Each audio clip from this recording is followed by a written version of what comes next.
Cuando estamos tratando de determinar la estabilidad de un sistema de lazo cerrado de control a través del criterio de estabilidad de Routh-Hurwitz, podemos caer en el caso especial número 1, que es cuando nuestra columna principal, que es la columna pivote, aparece un coeficiente 0. En ese caso debemos sustituir ese 0 por un número súper pequeño conocido como epsilon. Y eso es exactamente lo que vas a aprender viendo este video.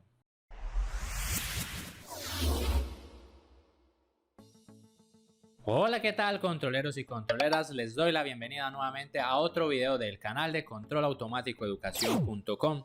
Quien les está hablando en este momento es Sergio Andrés Castaño Giraldo y les doy la bienvenida a nuestro curso de conceptos básicos de sistemas de control. Si es tu primera vez en este canal, te comento que aquí tenemos un curso desde cero abordando los conceptos básicos de las disciplinas de los sistemas de control. Y si le das clic a esta tarjeta que está saliendo aquí encima, tendrás acceso a todos los capítulos en orden desde el primer episodio. Este es nuestro segundo video que corresponde al criterio de estabilidad de Routh-Hurwitz. Vamos a ver entonces en qué consiste este primer caso especial. Comencemos.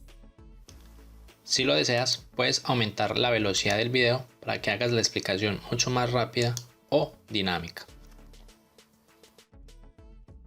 Entonces, para analizar la estabilidad del sistema siempre debemos tener en consideración estos dos posibles casos que pueden surgir. En el primer caso, simplemente vamos a ver que va a aparecer un 0 en la fila pivote. Es decir, vamos a tener aquí nuestro arreglo de Routh con la dimensión que sea y vamos a ver que aquí en la fila pivote que está marcada con amarillo nos va a aparecer un 0. Inmediatamente cuando nosotros veamos que en la fila pivote nos sale un 0, quiere decir que estamos posiblemente entrando al caso especial número 1. Y es importante porque el 0 pues es un número que no tiene signo y sabemos que aquí lo que a nosotros nos interesa es determinar el signo, pero si el 0 no tiene signo, entonces hay que entrar a hacer un procedimiento adicional. Lo que vamos a hacer es sustituir este 0 por un número extremadamente pequeño, pero que sea positivo por definición, el cual lo vamos a representar por y.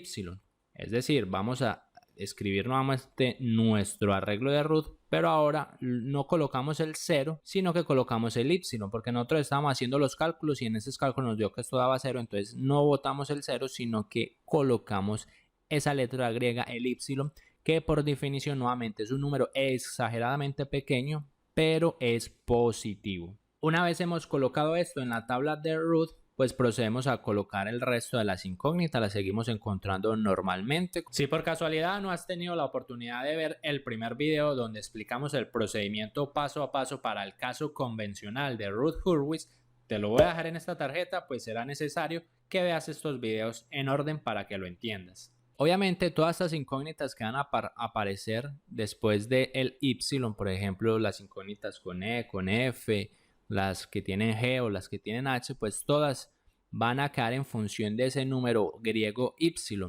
Entonces lo que vamos a hacer es simplemente a todas esas, al final cuando hayamos terminado de completar toda la tabla del criterio de estabilidad de Routh, lo que vamos a hacer es únicamente a las incógnitas que están sobre la columna pivote, vamos a hacerle un límite de ese epsilon tendiendo a 0, por ejemplo de F1, de las que siguen, así G1, H1, todas. Y la única cosa que nos va a interesar no va a ser determinar quién es epsilon, sino determinar el signo, saber si es positivo o negativo. Sabemos que aquí este ya va a ser positivo por definición, pero entonces en F1 nos interesaría saber si ese F1 va a ser positivo o va a ser negativo. Solucionar ejemplos que caigan en este caso especial número 1 es sumamente sencillo y ya lo vamos a ver a continuación con un ejemplo.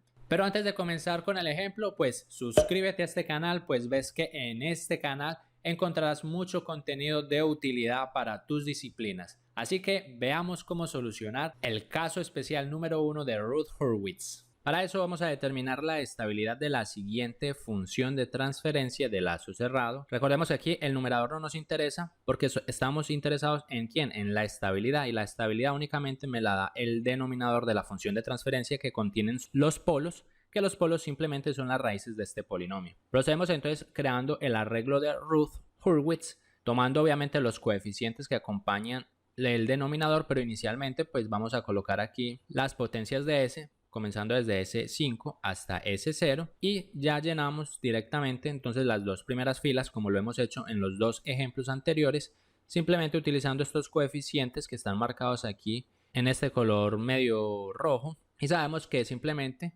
estamos siguiendo esta secuencia en zigzag. Venimos de abajo, arriba, abajo, arriba, abajo. Simplemente entonces vamos a hacer así utilizando solo estos coeficientes, ya sabemos hacer esto perfectamente. Y procedemos entonces a encontrar nuestra primera incógnita. Primero vamos a marcar aquí quién es nuestra columna pivote. Recordemos que esta columna pivote va a aparecer absolutamente en todos los cálculos que vamos a hacer para determinar todas las incógnitas, por eso siempre la marcamos. Y como nuestra primera incógnita es B1, vemos que para B1 siempre aquí tenemos el cálculo, siempre vamos a utilizar la columna que esté a la derecha de la incógnita, los dos números que estén encima de ella. En este caso sería el 3 y el 6. Calculamos como si fuera un determinante negativo, entonces comenzamos 2 por 3, como lo vemos aquí, 2 por 3 menos 1 por 6. 1 por 6 dividido el que está encima de la incógnita, o sea, dividido 2, y que esté sobre la columna pivote, o sea, dividido 2 aquí. Esto ya lo sabemos hacer de los videos anteriores, por eso lo vamos a hacer más rápido. Pero vemos que aquí, pues hacer este cálculo nos va a dar 0. Inmediatamente si nos da 0 sobre la columna pivote, nosotros no vamos a colocar este 0 aquí en B1, sino que lo vamos a reemplazar por un y. Este y entonces será un número extremadamente pequeño, exageradamente pequeño, pero será siempre positivo por definición. Entonces ya sabemos que no colocamos el 0, simplemente colocamos esta letra griega. Procedemos entonces a encontrar quién es B2. Nuevamente tomamos los números que están a la derecha de B2, los dos arriba de él, en este caso el 5 y el 3, y así podemos calcular quién es B2, siempre utilizando los números de mi columna pivote, o sea, sería 2 por 5, vemos aquí 2 por 5, la diagonal secundaria, menos la diagonal principal, 1 por 3, dividido el que esté encima de B2, pero sobre la columna pivote, o sea, dividido 2. Por eso lo colocamos aquí. Resolvemos aquí, nos va a dar 3,5. Podemos sustituir aquí 3,5 aquí en B2. Y vemos aquí que yo directamente pues puedo colocar 0 en la que siga, o lo puedo dejar en blanco, porque al lado del 5 y el 3 pues no hay nada, o sea que son ceros. Entonces efectivamente pues este número será 0. Procedemos a encontrar las otras incógnitas de S cuadrado, que en este caso sería C1 y C2, realizando pues el mismo procedimiento que hemos venido siguiendo, usando el criterio de estabilidad de Routh-Hurwitz. En este caso C1 vamos a tomar los dos que estén al lado de la incógnita, la columna al lado de la incógnita, los dos de arriba, sería el 6 y el 3,5.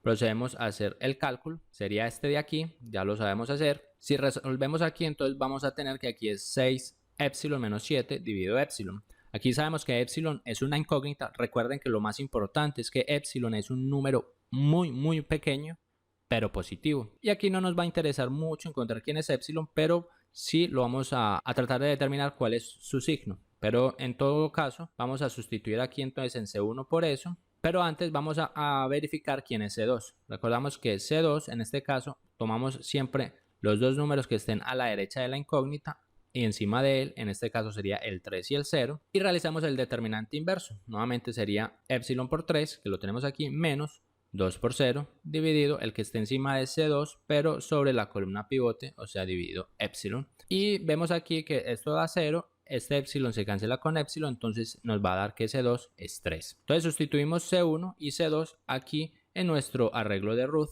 Hemos sustituido, vamos a encontrar ahora nuestra última incógnita, que sería D1, porque vemos que aquí ya no habría más incógnitas, dado que aquí estos dos de arriba pues son ceros, entonces automáticamente pues este es 0, solo nos falta saber quién es D1 y quién sería la incógnita que estaría aquí abajo. D1 aplica lo mismo, tomamos la columna que está a la derecha, los dos números encima de D1, sería el 3.5 y el 3, y nuevamente producto de la diagonal secundaria, 3.5 por C1, que es todo esto, menos 3 por epsilon dividido todo esto que sería el C1. Si solucionamos esto, pues nos va a dar la siguiente razón de polinomios. Vamos a sustituir entonces D1 por todo esto y solo nos hace falta encontrar quién sería E1. Vemos que todos entonces nos está quedando en función de ese epsilon, porque aquí al principio pues habíamos quedado en el caso especial que nos había dado 0 en la columna pivote, entonces no podemos colocar ese 0 porque el 0 no tiene signo, entonces no sabemos si es positivo o negativo.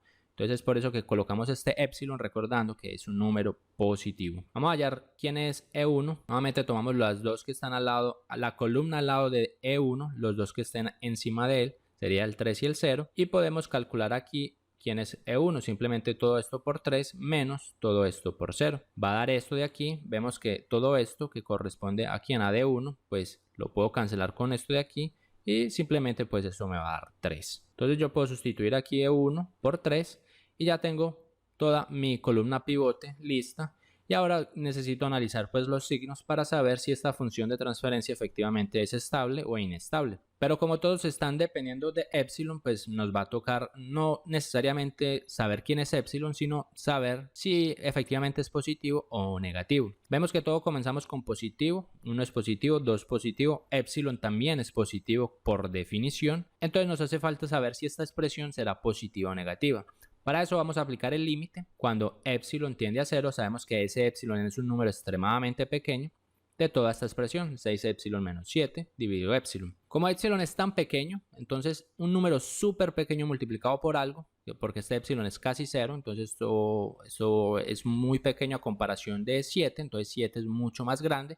Entonces esto yo lo puedo reescribir así, simplemente sería un menos 7 dividido epsilon. Y si yo divido un número por algo sumamente pequeño, pero la ventaja es que es positivo, sabemos que es positivo, entonces este va a dar un número súper grande. Pero a mí lo que me interesa aquí es el signo. Vemos que esto va a dar un número muy grande, pero negativo. Es decir, que va a dar menor que 0, por lo tanto es un número negativo, que es lo que a mí me interesa, el signo. Entonces ya sé que esto es un número negativo, entonces colocamos aquí que va a ser menor que 0, entonces ya vimos que hay un cambio de signo.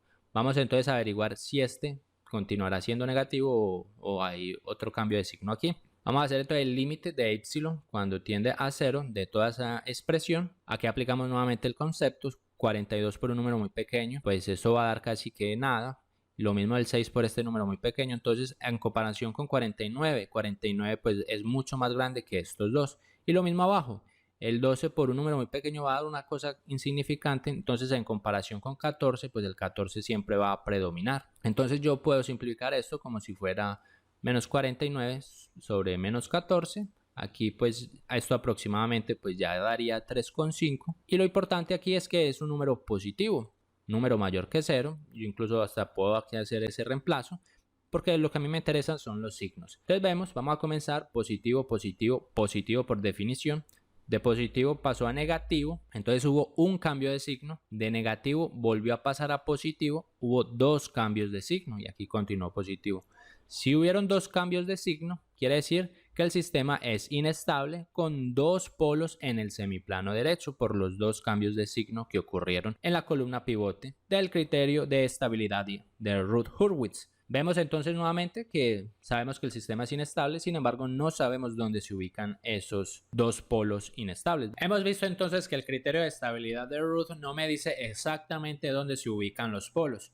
Si nosotros queremos saber la ubicación exacta de los polos, pues usamos herramientas computacionales como el MATLAB. Y si tú estás estudiando control, será fundamental de que aprendas a manejar esta herramienta de ingeniería. Y si te suscribes a este canal, pues podrás aprender MATLAB desde cero. Pues dándole clic a esta tarjeta, te voy a dejar el curso gratuito en orden del software de MATLAB para que lo aprendas a programar. Estamos en MATLAB, digitamos aquí los coeficientes del polinomio siempre en corchetes, lo he guardado en una variable de 3 y para encontrar sus raíces o sus polos simplemente utilizo la instrucción roots de 3 y aquí me va a mostrar todas las raíces o los polos. Vemos que los dos primeros polos que me mostró son los polos inestables. ¿Por qué? Porque son polos primero complejos conjugados, es decir, tienen una parte real y una parte imaginaria. Pero a mí me interesa es que el signo de la parte real, vemos que la parte real es positivo. O sea que esos son los dos polos que están en el semiplano derecho que me vuelven mi sistema inestable. Son dos polos complejos conjugados que están en el semiplano derecho. Aquí tenemos un polo totalmente real porque la parte imaginaria es 0, entonces un polo estable en menos 1.66 y aquí tenemos otros par de polos complejos conjugados que son estables porque vemos que el signo de la parte real es negativo. Y aquí comprobamos nuevamente que el criterio de estabilidad de Routh efectivamente nos dice que teníamos dos polos en el semiplano derecho. Hasta este punto ya tienes herramientas suficientes para continuar avanzando con tus estudios, pero no basta con que únicamente te quedes viendo estos videos. Por eso he preparado unos ejercicios para que practiques el caso especial número 1 de Ruth Hurwitz. Y muy importante, quiero que dejes en los comentarios si los siguientes sistemas son estables o inestables y que me coloques cuántos polos están en la región de inestabilidad. También que utilices el software de MATLAB y me digas la ubicación exacta de estos polos y cualquier otro comentario. Si lo haces bien, voy a dejarte corazones para saber que tú estás estudiando y que los videos que estamos viendo en el canal de controleros está siendo de utilidad para ti. Así que te estoy leyendo en la caja de comentarios, espero tu comentario. En este caso, pues estos dos ejercicios van a corresponder a los casos especiales. Los leo a todos en los comentarios, les dejo corazones si lo solucionan, y también si encuentran a alguien con dificultades también pueden ayudarlo y contribuir en esta comunidad. Suscríbete a este canal para que continúes aprendiendo más sobre los sistemas de control. Te invito a que mires el caso número 2 sobre el criterio de estabilidad de Ruth Hurwitz y que continúes viendo nuestro curso de conceptos básicos de sistemas de control. Así que nos vemos en nuestro siguiente video.